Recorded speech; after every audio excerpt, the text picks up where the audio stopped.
Welcome back to middle education. Finally आप सब ready हो जाइए क्योंकि अरे एमपी बोर्ड को मैं चैलेंज देता हूँ आज से जो मैं सीरीज स्टार्ट करने जा रहा हूँ।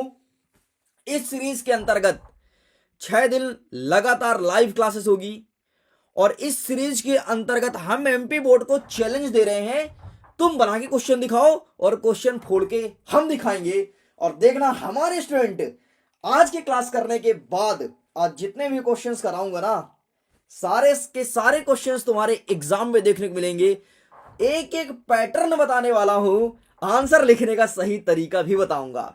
तो तैयार हो जाइए, कमर कस लीजिए, फटाफट अपने सभी मित्रों तक साझा करो, जल्दी से उनको पहुंचाओ कि चलो आ जाओ, तुम्हारे सामने मिडिल एजुकेशन एक तगड़ा कंटेंट लेकर के आ चुका है।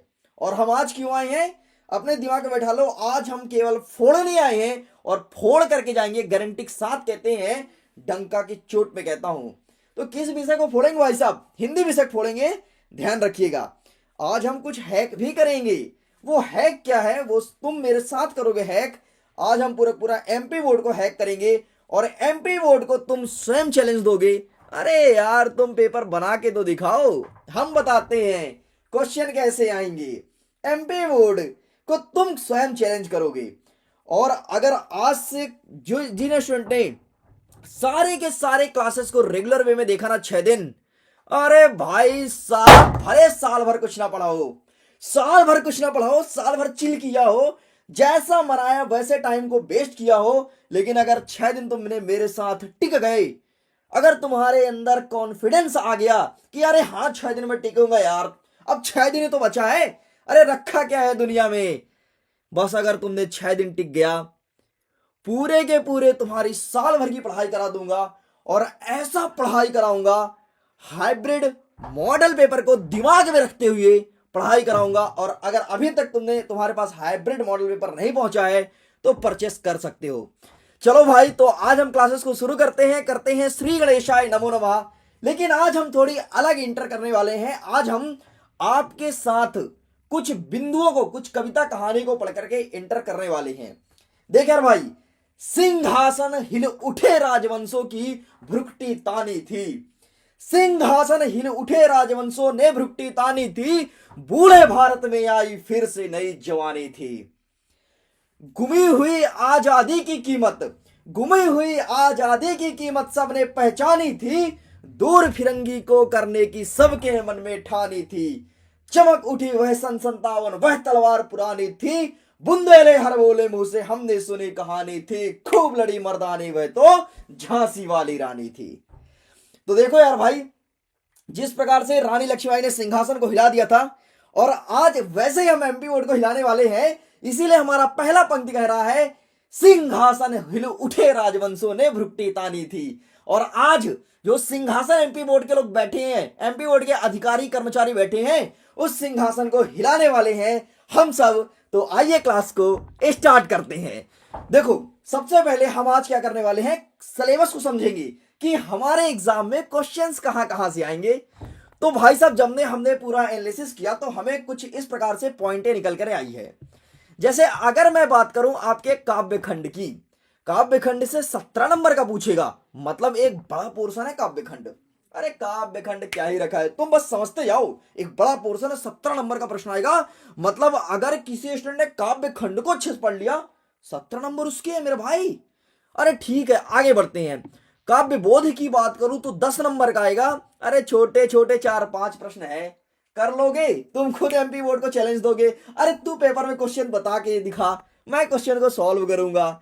एंड अगर मैं गद्य खंड की बात करूं, यहां से भी 17 नंबर का आएगा। मतलब भाई बड़ा पोर्शन है, 17 नंबर। और हमें एग्जाम में पास नहीं होना, ध्यान रखना, हमें एग्जाम में करना है टॉप।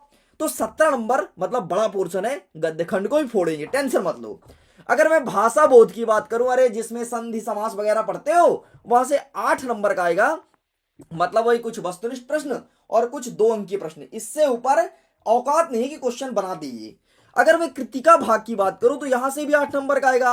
अरे 2 नंबर का एक प्रश्न आ रहा है, और बाकी जितने भी कृतिका हैं, कृतिका से सारा तुम्हारा आ रहा है वस्तुनिष्ठ प्रश्न, बस और कुछ नहीं। कृतिका भाग में 6 नंबर का वस्तुनिष्ठ, 2 नंबर का एक प्रश्न आ रहा है बस। बोलोगे सर आपको कैसे पता? अरे भाई हाइब्रिड मॉडल पेपर लॉन्च किया हूं, पता नहीं होगा तो फिर हाइब्रिड का नाम ही क्यों हाइब्रिड रखा गया है।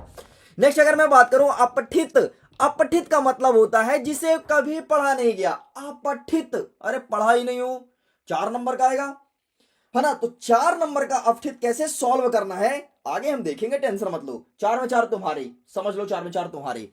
अब आएगा एक पत्र लेखन, पत्र लेखन आएगा 4 नंबर का। देखो पहले क्या होता था भाई, पत्र का बोलबाला था, चलता था। जैसे आपके बुआ के घर जाना है तो बुआ को पहले बताओगे कि बुआ इस तारीख को हम आएंगे, हम हमारी दीदी और भी 2-4 लोग को लेके आएंगे, बुआ 10 दिन रुकेंगे। बुआ को पहले सचेत कर दो, बुआ खाना पीने की सब व्यवस्था कर लेगी। तो तुम एक चिट्ठी लिखते थे, लेकिन अब जब जाना होता है फोन उठाते हो, हाँ बुआ जी हम कल आ रहे हैं आपके यहाँ। अरे बुआ जी बोली कहाँ से आ रहा है, लेकिन बोलती है मन में चलो आ जाओ भाई, मतलब मन में सोचती है क्यों आ रहा है ये, लेकिन आपसे बोलेंगे ठीक है आ जाओ, लेकिन हमारा तबीयत खराब था, खाना बनाने वाला कोई नहीं है। मजाक कर रहा हूँ भाई, वो लोग बहुत अच्छी होती हैं। एंड अगर मैं निबंध की बात करूं तो निबंध 7 नंबर का आ रहा है, बड़ा पोर्शन है, 7 नंबर का निबंध आ रहा है। तो ये हमारे रहे टॉपिक। इस प्रकार से टोटल 75 नंबर का पेपर रहने वाला है। एंड सारे पेपर को मैं हैक करूंगा, सारे क्वेश्चंस को खोल खोल के रख दूंगा। इस प्रकार से ट्रैक्टर होता है ना, तुम एक पाना उठाओ, ट्रैक्टर के सारे पुर्जे पुर्जे खोल दो। आज मिडिल एजुकेशन एमपी बोर्ड का सारा पुर्जा खोलेगा और एमपी बोर्ड को ओपन चैलेंज देगा, तुम क्वेश्चन बनाओ, हमारे बच्चे उसे हैक करेंगे। तो भाई साहब रेडी हो जाओ और ये बताओ आप फटाफट कमेंट सेक्शन में हम कहां से स्टार्ट करें, आपका क्या कहना है? क्या मैं काव्य खंड से स्टार्ट करूं या फिर स्टार्ट करूं मैं आपके निबंध लेखन, पत्र लेखन या अपठित? मतलब मैं ऊपर से स्टार्ट करूं या फिर नीचे से? फटाफट आप सब कमेंट सेक्शन में लिखो, जिसका ज्यादा वोटिंग रहेगा आज क्लासेस वहीं से स्टार्ट होगी। तो फटाफट मैं सारे बच्चों के कमेंट को देख रहा हूं, जल्दी जल्दी मुझे मैसेज करके बताइए कि कहां से पढ़ना है आप लोग को, कहां से एमपी बोर्ड को फोड़ना चाहते हो, आगे से पीछे से? फटाफट कमेंट सेक्शन में कमेंट कीजिए। चलो बच्चों का वैसा लगा, गद्य खंड गद्य खंड गद्य खंड गद्य खंड, व्याकरण व्याकरण। अरे भाई साहब क्या मैसेज, फटाफट फटाफट फटाफट जल्दी से। गद्य खंड काव्य खंड गद्य खंड काव्य खंड, नीचे से ऊपर से, गजब गजब, जल्दी जल्दी जल्दी जल्दी, ऊपर ऊपर ऊपर ऊपर ऊपर। भाई साहब सबसे ज्यादा कमेंट ऊपर के आ रहे हैं, लेकिन अभी कुछ बच्चे नीचे से कह रहे हैं सर नीचे से फुड़वाओ यार, कहाँ ऊपर ऊपर जा रहे हो। अब देखो, अब जरा तुम मेरी बात सुनना, मैंने सारे बच्चों के कमेंट को अच्छे से देख लिया है और 6 दिन मेरे साथ रहोगे ना, प्रॉमिस करो पहले 6 दिन मेरे साथ रहोगे, और अगर 6 दिन तुम रह लिए एमपी बोर्ड को फोड़ दोगे, यकीन मानो। तो फटाफट बताओ मेरे साथ 6 दिन रहोगे ना? मिडिल एजुकेशन ऑन हैकर, अरे वाह। चलो फटाफट बताओ 6 दिन रहोगे ना मेरे साथ? ऊपर से नीचे से, नीचे से, अरे भाई साहब मैं खुद कंफ्यूज हो गया हूं, ऊपर नीचे कमेंट सेक्शन भरा पड़ा है, कोई देखेगा बोले चल क्या रहा भाई, ऊपर नीचे बच्चे कमेंट कर रहे हैं। अब देखो जरा तुम बात को समझो मेरी, तुम समझो मेरे बात को। देखो आमतौर पर क्या होता है, अब तुम मेरे बात को ध्यान सुनना, फिर मेरे बात में अगर एग्री हो ना तो मैं तुम्हारे साथ कंटिन्यू करूंगा। देखो आमतौर पर क्या होता है, मैं स्वयं भी एक स्टूडेंट के तौर पर पढ़ाई करता था, ठीक है, और अभी भी मौका मिलता है तो हम पढ़ते हैं। और पढ़ते कैसे, जब तुम्हारे कंटेंट बनाते हैं तो पढ़ना पड़ता है भाई, ऐसे कंटेंट नहीं आता मिडिल एजुकेशन में। तो मैं देखता हूं कि जब हम लोग बुक उठाते हैं ना, एकदम बड़े उत्साहित बड़े जोश के साथ ऊपर से पढ़ना चालू करते हैं, और ऊपर से पढ़ते पढ़ते पढ़ते पढ़ते जैसे ही कुछ दिन बीत जाते हैं हमारा मोरल ऐसे डाउन होता है कि हम पढ़ना बंद कर देते हैं और हिंदी से होने लगते हैं बोर। ऐसे तुम भी करते हो ना? और ऐसे करते करते नीचे ऐसे बढ़ते हैं, नीचे के पोर्शन को स्किप कर देते हैं, पढ़ ही नहीं पाते हैं, और एग्जाम हॉल में सबसे ज्यादा अगर नंबर कटते हैं वो है आपका नीचे वाला पोर्शन, अपठित, पत्र लेखन, निबंध लेखन। क्योंकि बच्चे यहां तक पहुंच नहीं पाते हैं और फिर अपने मन से कुछ भी लिख करके चले जाते हैं। मैंने टॉपर की कॉपी निकलवाई है वर्ष 2024 के, वर्ष 2024 का जो टॉपर है उसकी सारी कॉपी मेरे पास मेरे घर में रखी हुई है। मैंने उसके कॉपी का एनालिसिस किया, सबसे ज्यादा अगर हिंदी में उसके नंबर कटे हैं ना वो है आपका अपठित, पत्र लेखन और निबंध लेखन।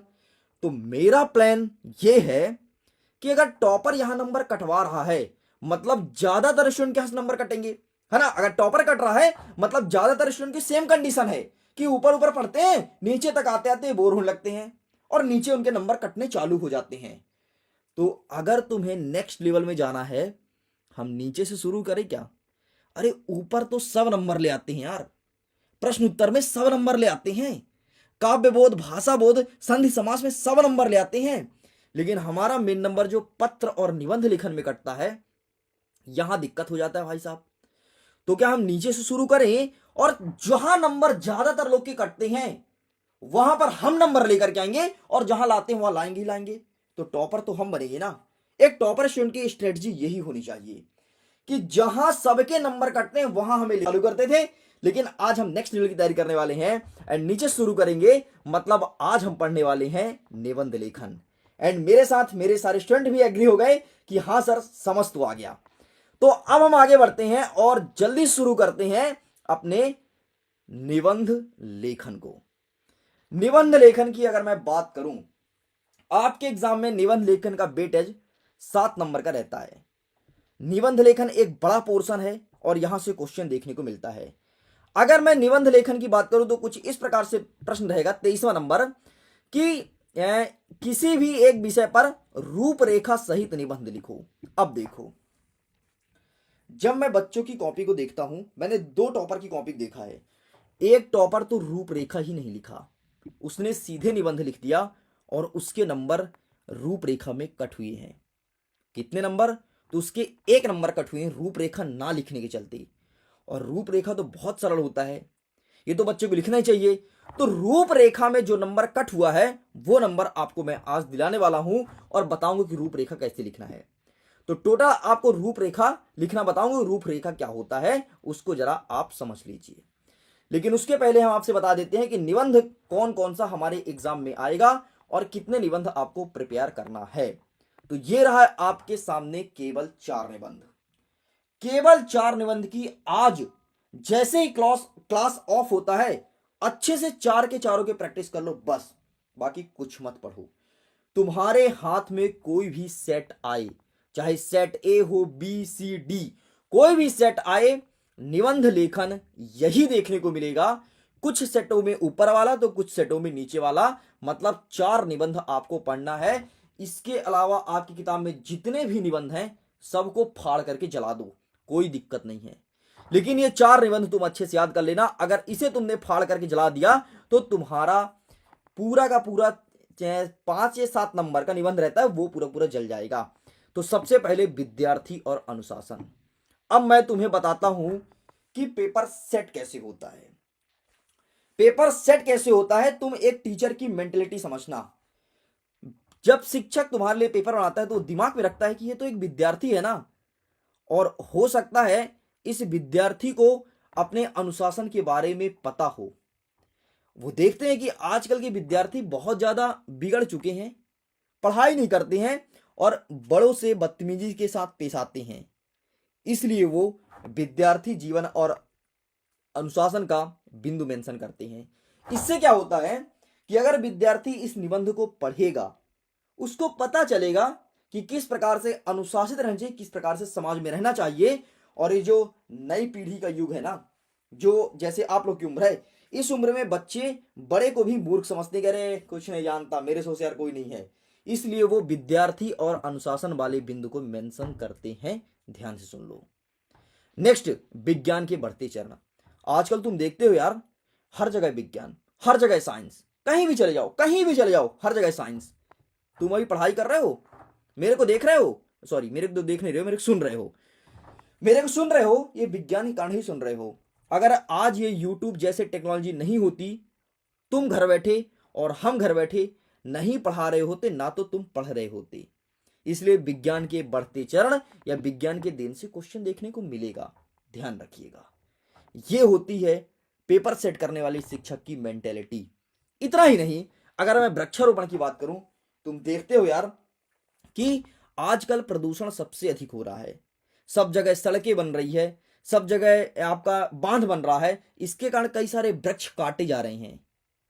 और जो आज के नव पीढ़ी के युवा हैं उनको वृक्ष के बारे में इतना कुछ पता नहीं है, उनको लगता है हाँ पेड़ ही तो है, काट दो, इसलिए वृक्षारोपण देखने को मिलेगा। एंड आजकल तुम देखते हो जब तुम्हारे विज्ञान के देन आया है ना, उस टाइम से बच्चे खेलना बंद कर दिए हैं। देखो खेल भी 2 प्रकार का होता है, एक होता है इंडोर, दूसरा होता है आउटडोर। ध्यान सारी चीज को समझ लेना, ध्यान समझ लेना, क्योंकि आज से अब 6 दिन बचा है और देख लेना, यही सब क्वेश्चन देखने को मिलेगा।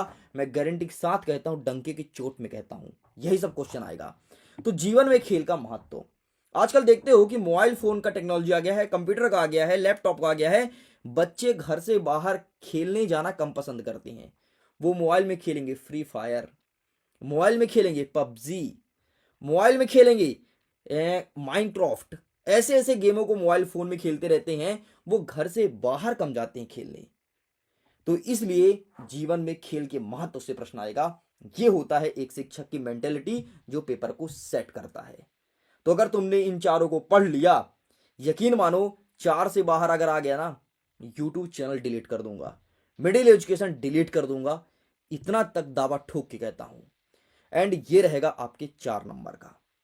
अब देखो, एक साइड आपको बोलता है रूपरेखा सहित लिखो, मतलब रूपरेखा लिखना ही लिखना है और निबंध लिखना है। एक टॉपर ने रूपरेखा नहीं लिखा था, उसका 1 नंबर कटा था।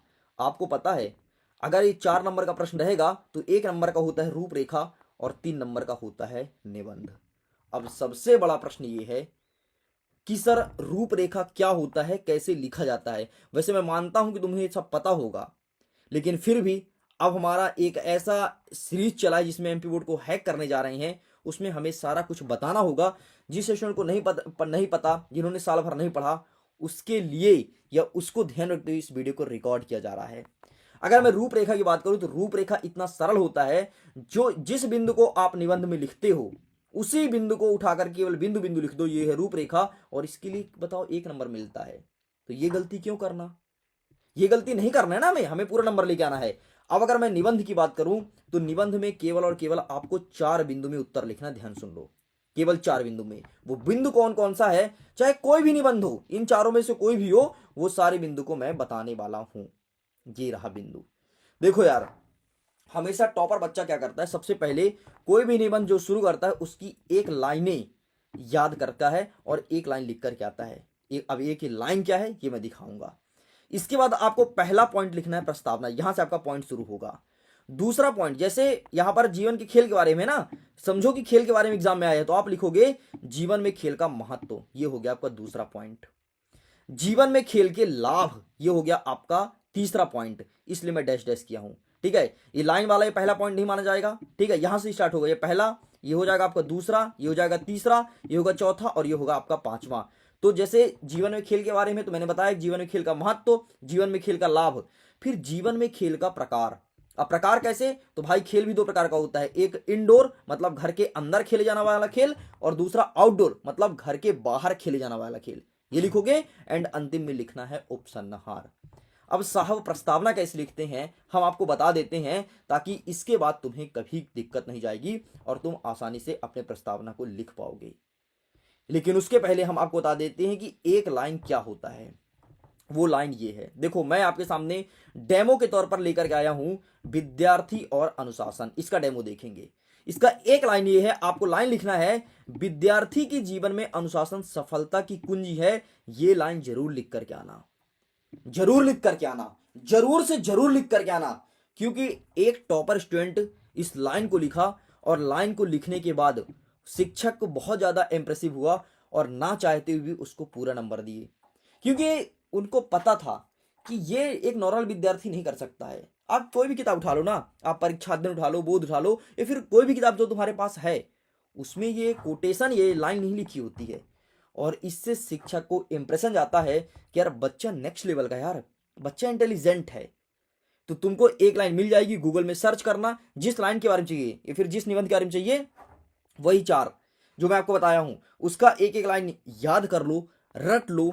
ये शिक्षक को इंप्रेशन भेजता है कि एक बच्चा जिसकी आप कॉपी देख रहे हो ये कितना इंटेलिजेंट है, और ये केवल काम इंटेलिजेंट बच्चा ही करता है। इससे इंप्रेशन जमता है, फिर शिक्षक आपके निबंध को पूरा नहीं पढ़ता कभी। देखो यार, एक चीज ध्यान सुन लो, ध्यान सुन लो, चाहे जीवन हो या चाहे आपके पढ़ाई लिखाई वाला पोर्शन या चाहे कॉपी किताब, अगर तुम्हारा इंप्रेशन अच्छा जम गया ना, लोग बाग तुम्हारी रिस्पेक्ट करेंगे, तुमसे ज्यादा क्रॉस क्वेश्चन नहीं करेंगे। लेकिन अगर तुमने अपना इंप्रेशन ही खराब कर दिया तो भाई साहब फिर बहुत दिक्कत जाती है। इसीलिए कहा जाता है first impression is last impression. मतलब जो पहला व्यक्तित्व वो दिख गया, समझो कि अंतिम तुम्हारा वही बना रहेगा। और अगर तुमने पहले व्यक्तित्व में ही गड़बड़ी कर दिया तो अंतिम तक तुम्हारा वो दिमाग में बैठ जाता है ना कि अरे यार ये तो चोर ही है साला। जैसे अभी मैं तुमको बता रहा हूँ, अभी मेरी क्लासेस नहीं हो रही थी, मतलब मैं कहीं व्यस्त था, तो एक जगह मैं गया था, एक लड़का मुझे मिला, तो उसके बारे में जैसे ही वो आया तो उसके बारे में लोग बाग जो दो चार लोग बैठे थे पहले ही कहानी बता दी, अरे यार ये चोर है, ये तो चोरी करते रहता है, ये वो। उसका इंप्रेशन मेरे अंदर ऐसा जम गया कि चोर है वो। जब मैं देखता हूं ना तो मेरे दिमाग में पहला क्लिक यही करता है, अरे यार ये चोर है, इससे दूर रहो। तो ये होता है, इसीलिए बोलता हूं first impression is last impression, and आपको इंप्रेशन जमाना है, इसलिए इस बिंदु को मेंशन करना पड़ेगा। फिर लिखोगे आप प्रस्तावना। यहां से स्टार्ट होता है पहला पॉइंट। ज्यादा आपको नहीं लिखना है, केवल आपको इतने पॉइंटों में कवर अप करना है। ये हो गया आपका पहला पॉइंट, ये दूसरा, ये तीसरा, ये चौथा और ये पांचवा। अब देखो प्रस्तावना में क्या लिखोगे। अनुशासन जीवन का आधार है। जो व्यक्ति को सफलता की ओर ले जाता है, विद्यार्थी जीवन में अनुशासन का विशेष महत्व है, क्योंकि उसके भविष्य को संवारने में मदद करता है। अनुशासन के बिना जीवन का कोई भी लक्ष्य प्राप्त करना कठिन है। मतलब सबसे पहले आपको इंट्रोड्यूस करना है। अब प्रस्तावना में क्या लिखा जाता है जरा बात को समझना। कोई भी निबंध पूछे, प्रस्तावना में आप उसका परिचय दो। जैसे तुम कहीं जाओगे तो मैं तुमसे सबसे पहले क्या पूछूंगा, तुम्हारा नाम क्या है। फिर मैं पूछूंगा तुम्हारे पिताजी का नाम क्या है। फिर पूछूंगा किस स्कूल में पढ़ाई करते हो। जब तुम ये सब बताओगे तो यही तो तुम्हारा इंट्रोडक्शन है। तो यही आपको प्रस्तावना में लिखना है। मतलब प्रस्तावना में कभी तुम निगेटिव बातें मत लिखना, इस चीज को ध्यान रखना, ठीक है। जैसे विद्यार्थी अनुशासन है तो इसके बारे में तारीफ ही करो, तो ये लिखना है आपको प्रस्तावना में। फिर आप इसके महत्व को मेंशन करोगे कि महत्व क्या क्या होता है। इसके बाद आप इसका लाभ बताओगे। लाभ इस तरह पॉइंटों में लिख दोगे देन बेहतर है, नहीं तो आप लाइनों में लिख दो जिस प्रकार से ये लिखा गया है, ठीक है। एंड इसके बाद आप आगे बढ़ेंगे और बताएंगे कि अनुशासन के प्रकार, अनुशासन कितने प्रकार के होते हैं। तो ये देखो, आत्म अनुशासन, बाहरी अनुशासन, सकारात्मक अनुशासन और नकारात्मक अनुशासन, ये आपको लिखना है। एंड इसके बाद आप आओगे उपसंहार में। तो ज्यादातर जब शिक्षक कॉपी चेक करता है ना, हमेशा बच्चे की प्रस्तावना और अंतिम में उपसंहार देखता है, बीच के पॉइंटों को नहीं देखता।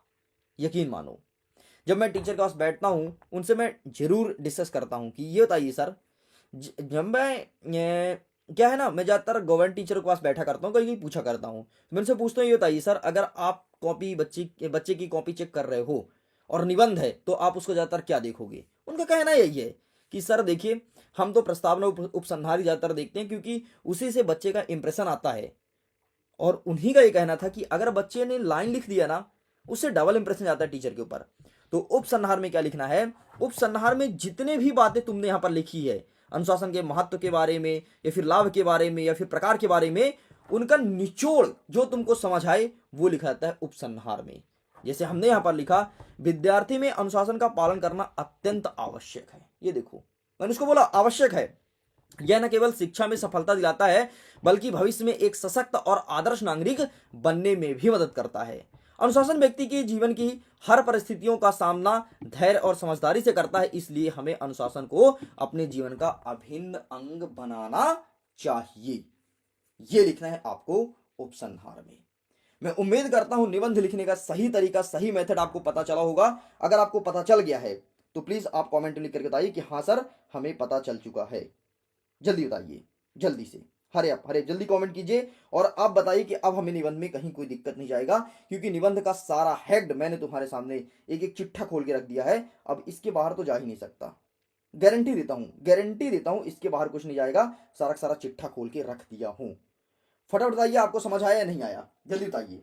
आपको एक एक चीज समझ आया, ऑल इज क्लियर, सब कुछ क्लियर हुआ, निबंध में क्या लिखना है, कैसे लिखना है, जल्दी से कमेंट करके बताएं। Very good. अभी देख रहे हैं 254 बच्चे, एंड देखिए लाइक्स बहुत कम है, गलत बात है। आप लोग कितना कमेंट करने के बाद मैं क्लासेस लेकर के आया हूं, एक ऐसा सीरीज जिसमें हम एमपी बोर्ड को फोड़ रहे हैं, उसके बाद भी ऐसा शोभा नहीं दे रहा यार।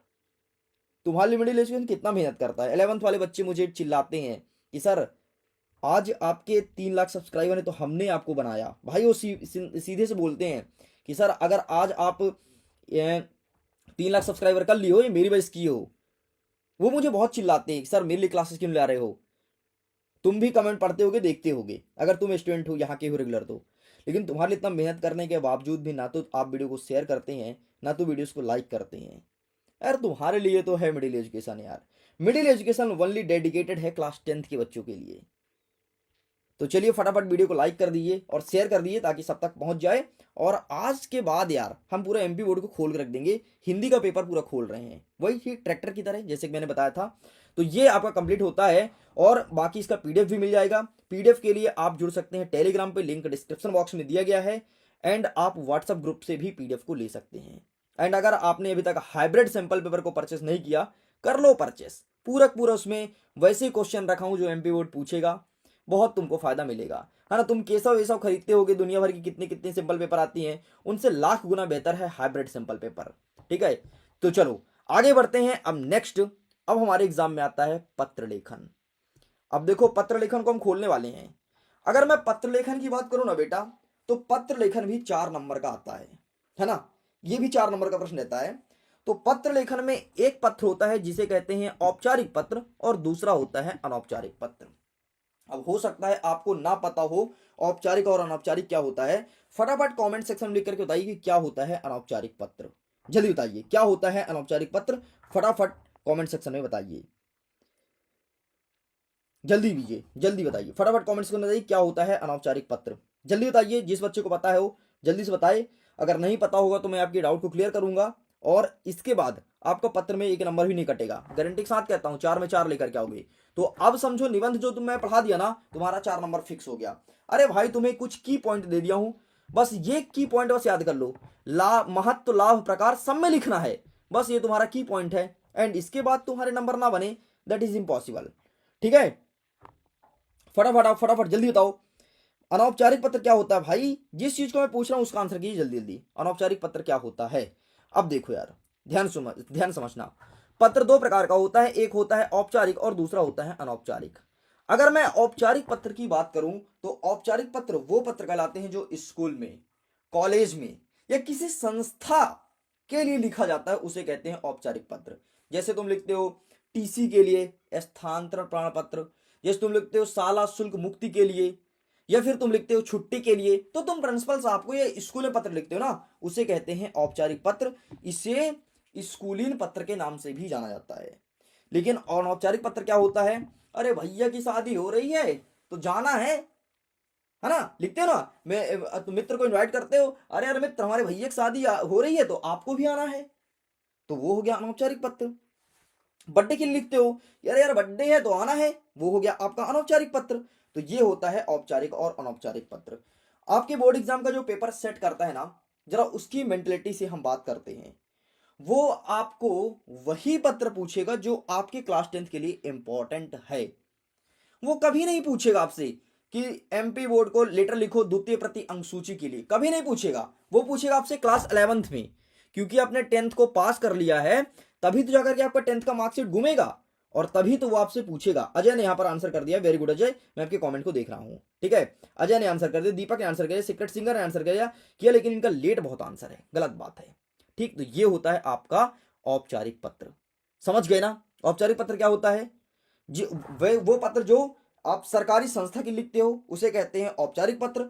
और अनौपचारिक मतलब जो आप दोस्त को लिखते हो, भाई को लिखते हो और एक्सेट्रा लोगों को लिखते हो बुलाने के लिए, उसे कहते हैं आपका अनौपचारिक पत्र। तो ये देखिए यहां पर पत्र के बारे में मेंशन किया गया है। एंड देखते हैं क्वेश्चन कौन कौन सा आएगा। देखो क्वेश्चन इस प्रकार से डिजाइन होगा।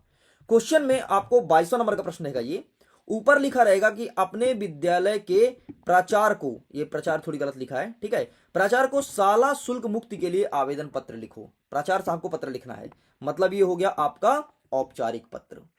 आगे देखो अथवा में क्या लिखा है कि वार्षिक परीक्षा की तैयारी की जानकारी देते हुए पिताजी को पत्र लिखो। अरे भाई तुम सरकार को थोड़ी ना लिख रहे हो, अपने पिताजी को लिख रहे हो, मतलब अपने फैमिली को लिख रहे हो, ये कहलाएगा आपका अनौपचारिक पत्र। तो इसमें से आपको केवल एक पढ़ के जाना है, ज्यादा मत पढ़ो, स्मार्ट स्टडी करो। अब समय आ चुका है आपको स्मार्टली पढ़ाई करने के लिए। तो अब आपको देखना है कि आपका जो पत्र है वो आपको किस प्रकार से लिखना है। एंड आपको ज्यादातर याद करना है औपचारिक पत्र। क्यों औपचारिक पत्र बोल रहा हूं मैं, देखो यार पहले पत्र चलता था, लेकिन अब जब से मोबाइल फोन का जमाना आया पत्र गायब हो गया। तो आप अगर वहां पर लिख करके आते हो औपचारिक पत्र, क्योंकि ये आपको पता भी होता है, आप स्कूल में लिखते रहते हो सर छुट्टी दे दो, ये कर दो, वो कर दो, है ना, टीसी दे दो, तो ये आपको आइडियाज रहता है। इसलिए ज्यादातर एग्जाम में आप औपचारिक पत्र लिख करके आना, क्योंकि तुम्हें याद भी रहता है, तो आप ये पढ़ना बंद कर दो।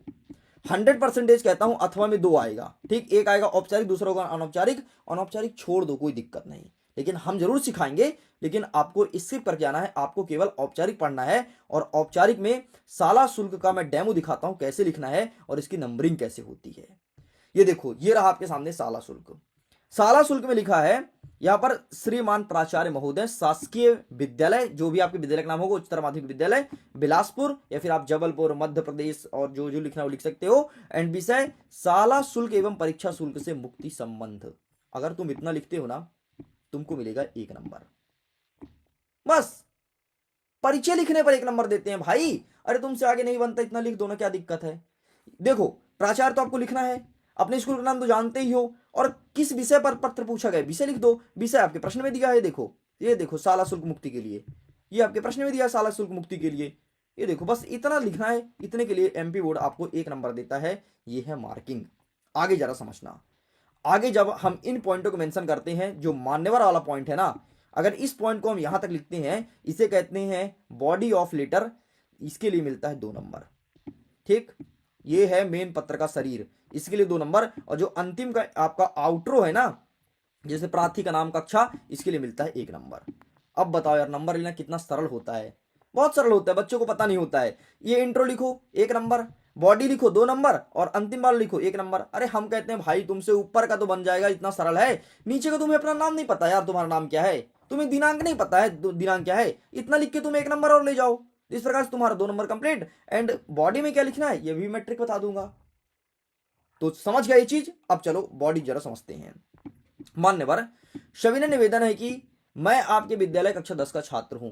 कोई भी लेटर आए, कोई भी पत्र आए, कोई भी आवेदन पत्र आए, आपको इतना लिखना ही लिखना है कि मान्यवर, सविनय नम्र निवेदन है कि मैं आपके विद्यालय कक्षा 10वीं का छात्र हूं। अगर किसी जैसे 10वीं में कई सारे सेक्शन होते हैं, तो आप सेक्शन भी लिख सकते हो। आगे लिखेंगे, मेरे पिताजी एक स्थान पर प्राइवेट नौकरी करते हैं, उनकी मासिक आय अत्यंत या फिर सीमित है। ठीक है, आगे लिखना है, इतने कम वेतन में परिवार की रोजी रोटी की समस्या भी कठिनाई से हल हो पाती है। पिताजी के पास पैसे की कमी होने कारण मैं अपने साला शुल्क देने में असमर्थ हूं। अतः मैं आपसे हाथ जोड़ करके प्रार्थना करता हूं कि इस परिस्थिति को दृष्टिपात रखते हुए साला शुल्क तथा परीक्षा शुल्क की मुक्ति की कृपा करें। अब जरा बात को तुम समझो।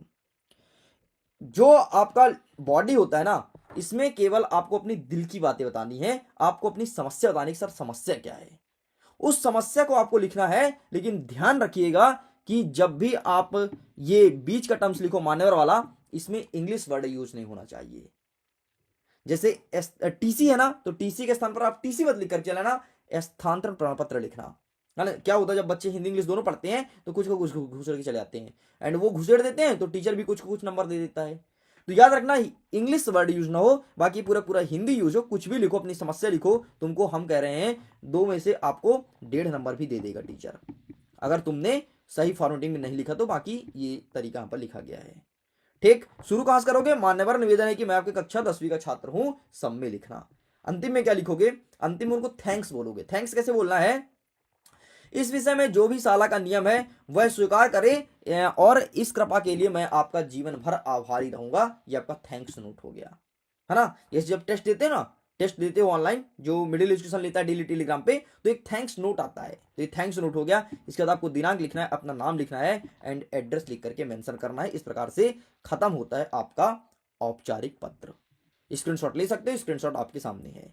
क्या आपको समझ आया औपचारिक पत्र, फटाफट कमेंट सेक्शन में लिखिए, फिर मैं आपको अनौपचारिक भी समझा देता हूं।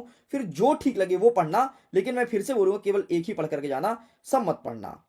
अंश कह रहा है, सर आपके ऊपर पूरा भरोसा है, आप ये बता दो एप्लीकेशन कौन सी आएगी। एप्लीकेशन बता दूंगा अंश, डोंट वरी। आज मैं लिख करके नहीं लाया, मैं भूल गया, बाकी एप्लीकेशन लिख करके बता देता, और जितना बता दूंगा उतना पढ़ लेना। अरे यार, एमपी बोर्ड का पुर्जा खोलने बैठा है भाई मिडिल एजुकेशन। भाई पिछले साल का रिकॉर्ड देखे हो, पिछले साल ऐसे पुर्जा खोला हूं, ऐसे पुर्जा खोला हूं कि एमपी बोर्ड पूरा हिल गया था। मैं तक टेंशन में आ गया था, बात मानो। मैं इस बात को टेंशन आ गया था कि एमपी बोर्ड को कहीं ये ना लगे कि मिडिल एजुकेशन ने पेपर लीक कर दिया। अरे भाई तबाही हो गया था बूस्टर डोज में। बूस्टर डोज अपलोड होते ही बच्चों को कमेंट आ रहा था, अरे सर आपने हिंदी का पेपर वायरल ही कर दिया क्या। यकीन नहीं मानोगे, सेम टू सेम वैसे ही क्वेश्चन, सेम टू सेम वैसे ही प्रश्न, और उसी नंबर पर प्रश्न, एक दो ऊपर नीचे था, बाकी सब वैसे ही था। और इस बार का हाइब्रिड मॉडल पेपर ऐसे ही कुछ बनाया गया है, इसलिए बोलता हूं हाइब्रिड से पढ़ लेना, ठीक है, तुम्हारा काम हो जाएगा। तो चलो यहां तक समझ आया। संदर्भ प्रसंग लिखिए, सब बताएंगे। अजय टेंशन मत लो, अब तो स्टार्ट हो गया एमपी बोर्ड को खोलना चिट्ठा चिट्ठा, टेंशन मत लो। ये समझ आया नहीं आया, जितना बोल रहा हूं उतना आप फटाफट कमेंट करके बताते जाओ कि हाँ साहब इतना तो समझ आ गया। अगर तुम्हारे कमेंट्स बहुत पॉजिटिव हैं तो टेंशन मत लो, हम लास्ट से स्टार्ट किए हैं और आगे तक जाते जाते इन 6 दिनों में ऐसा फोड़ डालेंगे एमपी बोर्ड को कि एमपी बोर्ड को शर्म आएगी यार, बोलेगा मिडिल एजुकेशन को बंद कराओ यार, ये तो फोड़ने में लगा हुआ है। ठीक है, तो क्लास 10 के बच्चे टेंशन बिल्कुल ना लें। चले आगे बढ़े। अनौपचारिक पत्र, अब जरा इसे समझना। ठीक है, मेघा कह रही है सर मैंने पेमेंट कर दिया है, मुझे रिक्वेस्ट एक्सेप्ट कर लो और ग्रुप में ऐड कर दो। अच्छा हाइब्रिड मॉडल पेपर ले लियो। ठीक है मेघा, मैं आपके मैसेज को देख लूंगा, ठीक है, बाकी मैं टीम से बोल दूंगा चेक कर ले। देखो अनौपचारिक पत्र की अगर मैं बात करूं बेटा, तो अनौपचारिक पत्र मतलब जो आप सगे संबंधी को लिखते हो, तो सगे संबंधी को लिखोगे ना, अब जरा तुम अपनी मेंटेलिटी समझना, अब कैसे लिखा जाता है इसको जरा समझना, ऐसा खोल देंगे धागा यार। देखो अनौपचारिक पत्र की मैं बात करूं ना बेटा, तो सबसे पहले आप एड्रेस लिखोगे, एड्रेस लिखोगे ना, अब जरा समझना। तुम बोलोगे नहीं सर हम नहीं लिखेंगे एड्रेस, अरे बेटा अगर एड्रेस नहीं लिखोगे मेरा बच्चा, तो कैसे चिट्ठी पहुंचेगा भाई? अगर तुमको चिट्ठी पहुंचाना है अपने मौसी के घर, तो मौसी का एड्रेस तो लिखना पड़ेगा ना। मेरी बात से एग्री करते हो नहीं करते हो? एग्री करते हो ना? अरे भैया मौसी का एड्रेस नहीं लिखोगे तो कैसे जानेगा डाकिया कि किसके यहाँ ले जाना है? एड्रेस तो जरूरी है, तो आपको भी अपना एड्रेस, अपना सॉरी, जहां चिट्ठी भेजना है वो एड्रेस लिखना है। ध्यान सुन लो, यहां पर अपना नहीं लिखा जाता बेटा, जहां चिट्ठी भेजना, जैसे 105 गांधी आश्रम शिवपुरी एंड दिनांक कब भेजना है वो दिनांक लिखा जाता है, इतना लिख दोगे। तो ये आपका कॉपी रहेगा इस प्रकार से। देखो तो कॉपी में आपको कहां लिखना है, ये कहलाएगा आपका लेफ्ट हैंड साइड एंड ये कहलाएगा राइट हैंड साइड। तो कॉपी के राइट हैंड साइड में एड्रेस लिखना, नए पैटर्न के आधार पर इधर लिखने पर ही नंबर मिलेगा। भाई इसका ही पैटर्न होता है ना? अब पता नहीं होगा आपको, लेकिन एक टाइम पे इधर लिखा जाता है, एड्रेस लिखा जाता था सॉरी, और इंग्लिश में अभी भी इधर लिखा जाता है, लेकिन हिंदी में इधर लिखा जाता है। बोलोगे सर बड़ा लोचा है यार ये पैटर्न एटर्न, लेकिन कोई बात नहीं, टेंशन मत लो। तो एड्रेस लिखना, एड्रेस लिखने के बाद यहां पर तुम लिखोगे आदरणीय पिताजी, समझो कि तुम्हारे पिताजी का एड्रेस है, ठीक है, तो लिखोगे आदरणीय पिताजी, अगर मौसी रहेगी तो आदरणीय मौसी, ठीक। सादर चरण स्पर्श, भाई अगर तुमसे बड़े हैं तो तुम उनका पैर डेफिनेटली छूओगी, फिर छूओगे, ठीक। तो सादर चरण स्पर्श। और अगर छोटे हैं तो क्या लिखोगे? छोटे हैं ना, जैसे तुम छोटे भाई पत्र लिख रहे हो तो वहां पर लिखोगे बहुत सारा प्यार। यार छोटे को हमेशा प्यार किया जाता है और बड़ों का हमेशा चरण स्पर्श किया जाता है। जैसे मैं तुमसे बहुत प्यार करता हूं, है ना भाई, क्लास 10 के हो तुम लोग, तो भाई मिडिल एजुकेशन तुम्हारे लिए तो डेडिकेटेड है, ठीक है। अब आगे क्या लिखो यार इसको समझना। अच्छा सॉरी मैंने बताया नहीं कि इसके लिए कितने नंबर मिलेंगे। देख यार भाई, अगर तूने एड्रेस लिख दिया ना, एड्रेस तू कुछ भी लिख दे भाई, गलत लिखे सही ये मैटर नहीं करता, अगर तुमने एड्रेस लिख दिया और ये संबोधन लिख दिया, इसे संबोधन कहते हैं, इसके लिए आपको 1 नंबर मिलता है। एड्रेस के लिए, केवल एड्रेस के लिए 1 नंबर मिलता है, केवल एड्रेस के लिए 1 नंबर मिलता है। तुम्हें आश्चर्य होगा जानकर के सर 3 लाइन के लिए 1 नंबर, अरे हाँ भाई, एमपी बोर्ड का जो कॉपी जारी किया ना, यही रूल्स है। एंड ये जो संबोधन है, और संबोधन के बाद ये जो बॉडी कहलाता है, ये जो बॉडी कहलाता है बेटा, यहां तक इसके लिए मिलता है 2 नंबर, ठीक। संबोधन और बॉडी जोड़ करके मिलता है 2 नंबर, और ये अंतिम वाला है जो तुम्हारा नाम इसके लिए 1 नंबर मिलता है। बोलोगे सर क्या मजाक कर रहे हो यार, इतना सा लिखने पे 2 नंबर, और ये नाम लिख दो तो 1 नंबर। अरे भैया एमपी बोर्ड का यही रूल्स है, समझ गया? इस प्रकार से 4 नंबर कंप्लीट होता है। अब देखो इसका बॉडी कैसे लिखोगे। बॉडी लिखने के लिए आदरणीय पिताजी सादर चरण स्पर्श, भाई सभ्यता थोड़ी बन जाना यार, है ना, पैर छू लेना। आगे लिखोगे मैं यहाँ सा कुशल हूं, आशा करता हूं आप भी कुशल होगे, है ना। पहले आप बताओगे कि मैं कैसा हूं, या फिर इसके स्थान पर आप ऐसा लिख सकते हो कि मेरी स्वास्थ्य ठीक है, मैं आशा करता हूं आपकी स्वास्थ्य भी ठीक होगी। आगे लिखोगे मेरी परीक्षा निकट आ गई है, मैं समय से अध्ययन में जुट गया हूं, जैसे देखो मिडिल एजुकेशन करा रहा है आपको समय से, अतः सभी विषय की तैयारी अच्छी तरह से हो गई है। थोड़ी सी कठिनाइयां विज्ञान की तैयारी में हुई थी, किंतु मैंने पुस्तकालय से पुस्तक लेकर के अपना कार्य पूरा कर लिया है। अब लिखोगे अब मुझे विशेष चिंता नहीं है, विश्वास है विगत वर्षों की तरह इस वर्ष ही प्रथम श्रेणी से अंक प्राप्त करूंगा, अंक करने में सफल रहूंगा। पूज्य माता जी को चरण स्पर्श, छोटे को प्यार। देखो छोटे के लिए प्यार की बात कर दिया, ठीक, छोटे को प्यार मतलब आपको बताना है कि पिताजी हमारी तैयारी बहुत अच्छी हो चुकी है, टेंशन कोई बात नहीं है, 6 दिन बाद एग्जाम है, एग्जाम को हम फोड़ देंगे पिताजी, तो आपको ये बताना है। एंड आप ये भी लिखोगे कि आपका आज्ञाकारी पुत्र, मतलब आज्ञाकारी मतलब जो माता पिता की बात मानता हो। आप लोग मानते हो ना माता पिता की बात? अगर नहीं मानते तो मानना चाहिए भाई, सबसे बड़े भगवान वही है जिंदगी में, ठीक है। तो आपका आज्ञाकारी, पुत्र और चेतन, यहाँ पर अपना नाम लिख दो। अब बताओ कितना सरल है ना। तो मार्किंग समझ आया। एड्रेस लिखोगे 1 नंबर, बॉडी लिखोगे इसके लिए मिलेगा आपको कितने नंबर, 2 नंबर, एंड ये लिख दोगे आपको मिलेगा 1 नंबर। अब ये बताओ तुम क्या अपना नाम नहीं जानते हो? अपना नाम तो तुमको पता है, पिताजी का एड्रेस नहीं जानते हो। एड्रेस में तुम कुछ भी लिख देना, कुछ भी लिख देना, कुछ भी लिख देना, समझ रहे हो। और बाकी यहाँ पर आपको मैंने बॉडी बता दिया, बॉडी में अपनी दिल की बातें लिखनी है, जो तुम कहना चाहते हो वो लिख दो। कभी किसी का सेम नहीं होता, कभी किसी किताब का रट के मत जाना, कॉपी मत करना, अपने हिसाब से लिख देना। एमपी बोर्ड तुमको पूरा नंबर देगा क्योंकि तुम्हें पूरा पूरा फॉर्मेटिंग समझ में आ चुका है। तो ये रहा आपका अनौपचारिक पत्र कैसे लिखते हैं, इसका सही तरीका, किस प्रकार से मार्किंग होती है एंड किस प्रकार से आपके नंबर एग्जाम में आएंगे। अब बताइए आप, क्या ये समझ आया?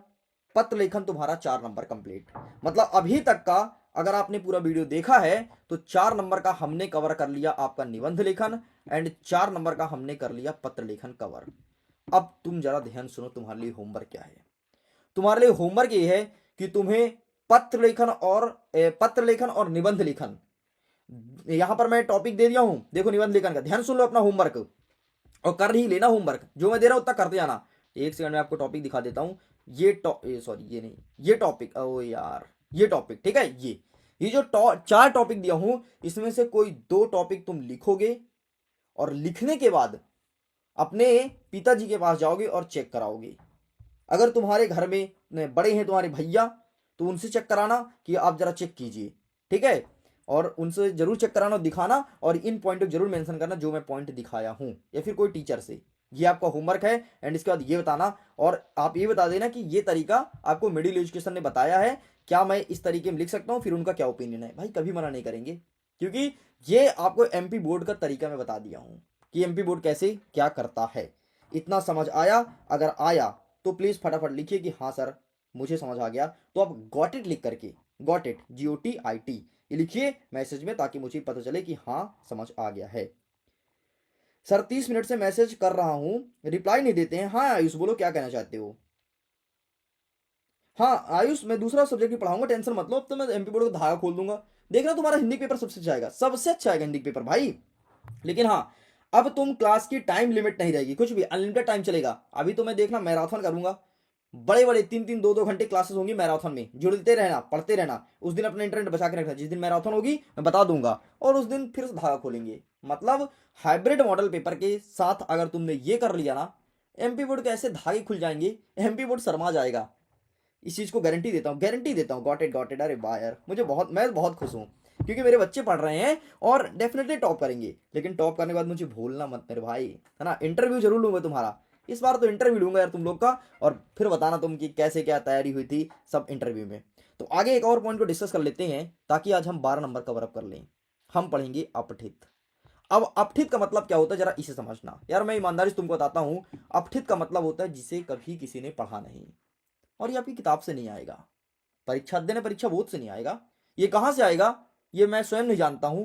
ये कहां से आएगा ये आपके टीचर स्वयं नहीं जानते हैं। ये कहां से आएगा ये आप स्वयं नहीं जानते हो। ये कहां से आएगा एमपी बोर्ड के अधिकारी भी नहीं जानते हैं। फिर बोलोगे साहब देते कहां से हैं? अरे क्या करते हैं, कभी कोई कहानी पढ़ रहे होते हैं, इनको पसंद आता है, वहां से क्वेश्चन बना के दे देते हैं, ऐसा होता है ना। लेकिन एक्सपर्ट टीचर ही बनाता है, ऐसे बनाते हैं ज्यादातर। ध्यान सुन लो, ज्यादातर अपठित के क्वेश्चंस कहां से बनते हैं?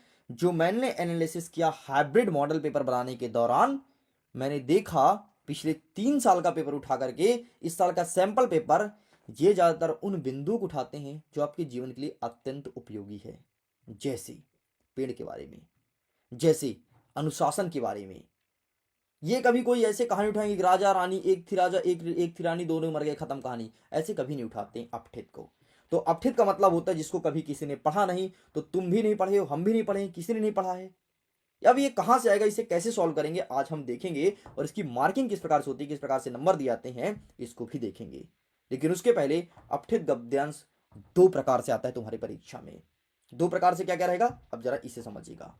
सबसे पहले रहेगा आपका अपठित गद्यांश, और दूसरा रहेगा अपठित पद्यांश। अब मुझे नहीं पता तुम्हें गद्यांश पद्यांश के बारे में नॉलेज है या नहीं, लेकिन अभी मैं बता देता हूं। देखो अपठित गद्यांश या पद्यांश की अगर मैं बात करूं तो अपठित गद्यांश मतलब होता है कि वो बिंदु जो कहानी के तौर पर है, एक रहेगा कहानी के तौर पर 4-5 लाइन लिखी रहेगी, ठीक है, और उस 4-5 लाइन का तुम्हें आंसर करना है। 3 प्रश्न रहेंगे, 3 प्रश्न से ऊपर नहीं रहेगा। प्रश्न की मार्किंग कैसे होती है वो आगे मैं दिखाऊंगा। और अपठित पद्यांश रहेगा मतलब एक कविता रहेगी, जैसे मैंने अभी क्लास के इंट्रो में बोला था, बुंदेले हर बोले मुझसे हमने सुनी कहानी थी, है ना। तो ऐसे एक कविता कोई दे देते हैं, लेकिन ये कविता भी आपके दैनिक जीवन से रिलेटेड होता है, कोई कॉपी पेस्ट नहीं होता, है ना। तो इस चीज को ध्यान रखिएगा। अब इसमें भी 3 प्रश्न पूछे जाते हैं। कुछ बच्चों को मैसेज आ रहा है कि सर हाइब्रिड सैंपल पेपर को परचेस कैसे करें। देखो यार, हाइब्रिड सैंपल पेपर को परचेस करने के लिए एक व्हाट्सअप नंबर है 74 70, थोड़ी है एक सेकंड ना, कुछ बच्चे पूछ रहे हैं उनको बता देता हूँ, बहुत देर से स्पैम कर रहे हैं, मैसेज कर रहे हैं। 74 70 705, ठीक है, एंड यहां पर हो गया आपका 703। तो इस नंबर पर आप क्या कर सकते हो, व्हाट्सअप करना और आप बोलना कि मुझे हाइब्रिड सैंपल पेपर लेना है। इसके बाद आपको बकायदे एक हाइब्रिड सैंपल पेपर दिखाया जाएगा, ठीक है, मतलब एक 4 सेट का सैंपल पेपर लॉन्च हुआ है वो दिखाया जाएगा। और इसके बाद आपके सामने पेमेंट सिस्टम भेजा जाएगा कि ऐसे ऐसे पेमेंट करना है, और पेमेंट करते ही आप स्क्रीनशॉट लो अपने पेमेंट का और वहां पर डाल दो ट्रांजैक्शन आईडी के साथ। आपके ट्रांजैक्शन आईडी को मैच किया जाएगा कि आपका पेमेंट सक्सेसफुल आया या नहीं आया। अगर जैसे आपका पेमेंट आया तो आपको एक लिंक भेजा जाएगा, लिंक को टच करोगे और एक ग्रुप में आप ऐड हो जाओगे, जहां पर अप्रूवल देगा आपको मिडिल एजुकेशन की टीम। एंड ऐड होने के बाद आप वहां से अपने हाइब्रिड सैंपल पेपर को डाउनलोड कर पाओगे। हाइब्रिड सैंपल पेपर 4 सेटों में बना है, सभी विषय के 4-4 सेट हैं, सभी विषय 4-4 सेट हैं, हिंदी के 4 सेट, गणित के 4 सेट, विज्ञान समाज विज्ञान जो भी हैं।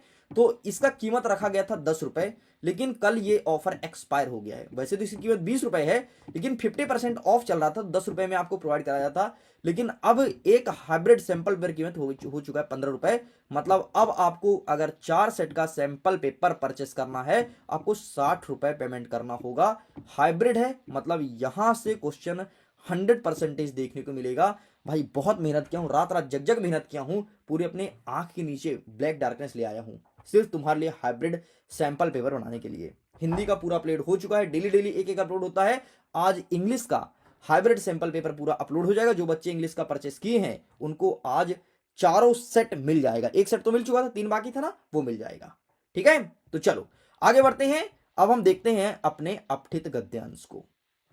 एक डेमो के तौर पर हमने अपठित गद्यांश लेकर के आया है। कुछ बच्चे मैसेज कर रहे हैं कि सर मैंने पेमेंट कर दिया है लेकिन मैं अभी तक ऐड नहीं हो पाया हूं। कोई दिक्कत नहीं, आप ऐड हो जाओगे। पेमेंट कर दियो ना, ऐड हो जाओगे। मिडिल एजुकेशन के ऊपर भरोसा रखो। अरे आपका 1 रुपया नहीं खाएगा मिडिल एजुकेशन।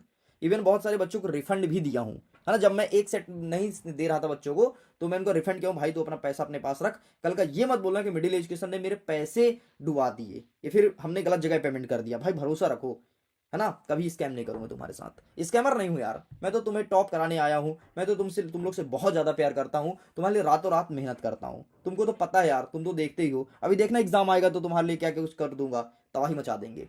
अब देखो अपठित गद्यांश, जैसे मैंने आपसे बोला ना कि हमेशा तुम्हारे जीवन संबंधित आता है। और देखो सामाजिक जीवन, तुम्हारे समाज और जीवन का दे दिया है। तो इसमें लिखा है अच्छा इसको कैसे सॉल्व करते हैं उसको जरा समझो।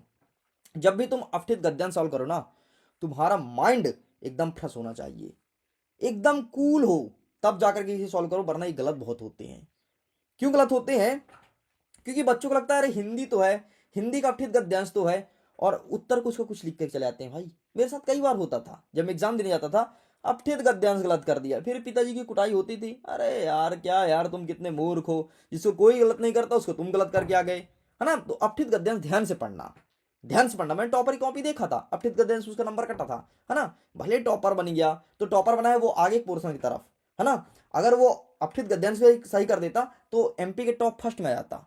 तो अपठित गद्यांश हमेशा कूल माइंड करके पढ़ो, ताकि तुम्हारे दिमाग में एक एक लाइन पढ़ा हुआ याद होना चाहिए। अब मैं एकदम कूल होता हूं, एकदम आप भी शांत रहिएगा और ध्यानपूर्वक सुनिएगा। जो बच्चे कमेंट कर रहे हैं प्लीज थोड़ी देर ऑफ कर दीजिए और ध्यान सुनिए। जो मैं गाइड कर रहा हूं वो आप अगर करेंगे ऐसा तो यकीनन आप ही टॉप करेंगे। अब देखो, सामाजिक जीवन के अंतर विरोधों को समाप्त करने का लक्ष्य ही सामाजिक समरसता का आधार है। समाज एक संपूर्ण इकाई है जिसमें मनुष्य की शक्तियों के विकास की सभी संभावनाएं निहित है। अच्छा, मतलब ये सामाजिक जीवन के ऊपर पूछा गया है। व्यक्ति की शक्तियां जीवन के विभिन्न दिशाओं को उद्घटित करने वाली भले हो, किंतु समष्टि के साथ वह अपनी संवेदना में एक हृदय बनकर स्पंदित हो, परस्पर सहयोग और समन्वय के साथ सहानुभूति हो, सामाजिक समरसता के लिए अनिवार्य शर्तें हैं। हमें ये समझ आया है ना। हमें ये मैं ऐसा मान रहा हूं कि मैं तुमको नहीं पढ़ा रहा हूं, मैं स्वयं पढ़ रहा हूं, तभी जाकर के इसका आंसर सही तरीके से 100% एक्यूरेट हो पाएगा। लेकिन सारे बच्चे जो जो मैसेज कर रहा है प्लीज थोड़ी ऑफ कर दो यार, समझ लो यार, तुम्हारे लिए मैं कर रहा हूं, सिर्फ तुम्हारे लिए कर रहा हूं, समझ लो, ठीक है। तो देखो क्या होता है कि इसे हमने ध्यान से पढ़ लिया और हमने देखा कि सामाजिक जीवन के बारे में लिखा गया है, और यहाँ पर लिखा है कि व्यक्ति की शक्तियां जीवन के विभिन्न दशाओं को उद्घटित करने वाली हो, भले ही किंतु समष्टि के साथ वह सामाजिक संवेदनाओं में एक हृदय बनकर के स्पंदित हो, परस्पर सहयोग और समन्वय के साथ सहानुभूति हो, सामाजिक समरसता के लिए अनिवार्य शर्तें हैं। मतलब यहाँ पर सामाजिक समरसता की शर्तें भी लिखी है, ठीक है, हम समझ गए। पहला प्रश्न कहता है गद्यांश का शीर्षक लिखो, इसके लिए मिलेगा 1 नंबर।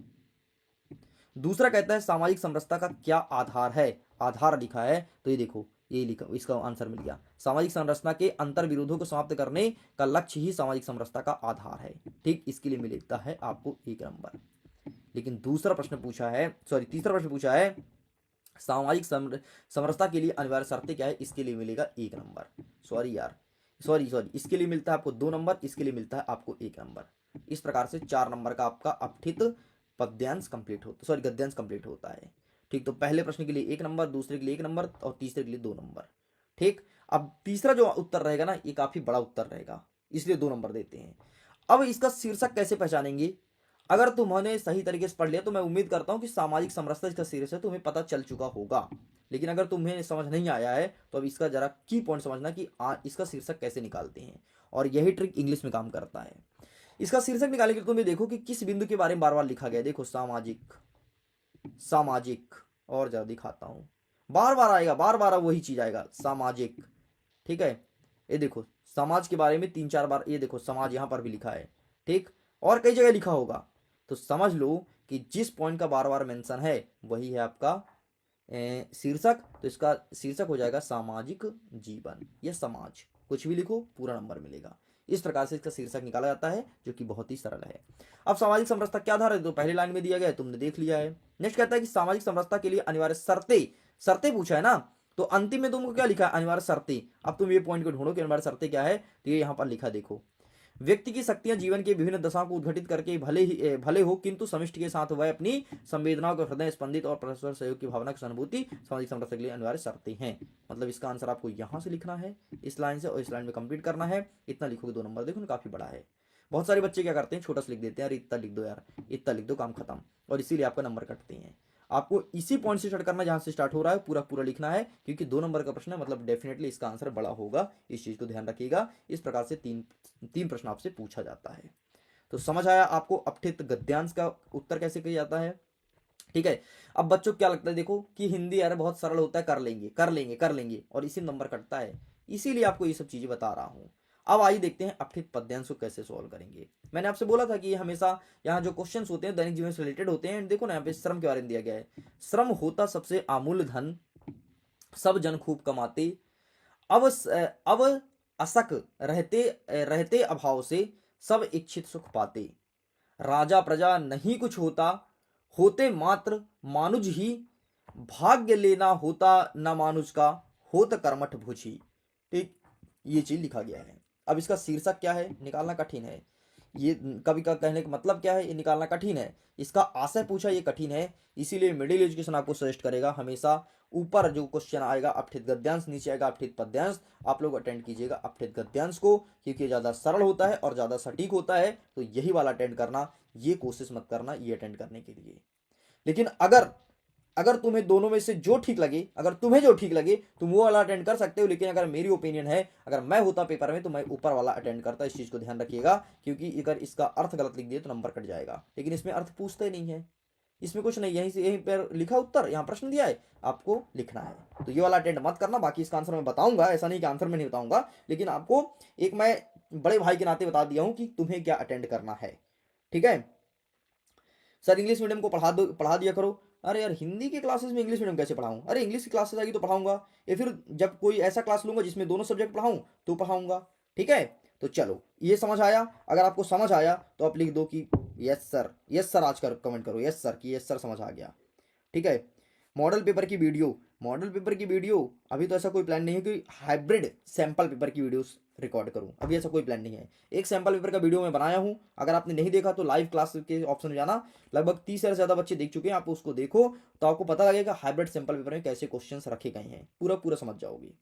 चलिए, एलॉन इन वन का मैसेज आ चुका है कि यस सर मैं समझ गया हूँ। ठीक है, फटाफट यस सर करिए, yes sir yes sir yes sir जल्दी कमेंट कीजिए, फिर मैं आगे आपको अपठित पद्यांश पढ़ाता हूँ। अब देखो अपठित पद्यांश को जरा समझना। अपठित पद्यांश में जो बिंदु लिखा गया ना बेटा, इसे सबसे पहले ध्यान से पढ़ लो, लेकिन थोड़ी कठिन माने जाते हैं, इसे बचा करो। सबसे पहले इसका शीर्षक तो वही श्रम के बारे में लिखा गया है, क्योंकि इसके बारे में उल्लेख है, तो श्रम आपको लिखना है शीर्षक।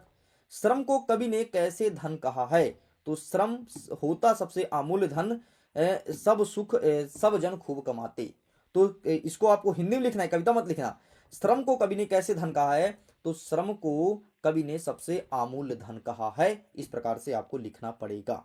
ठीक है, ये मत करना, बहुत सारे बच्चे होते हैं होशियार, उठा करके यहां से लेकर यहां तक लिख देंगे, और यहां से यहां तक लिखोगे तो एमपी बोर्ड वाला आपके कॉपी को ऐसे यहां से लेकर यहां तक पहुंचा देगा ऐसे, और नंबर दे देगा भाग ना खाए लद्दे सुन।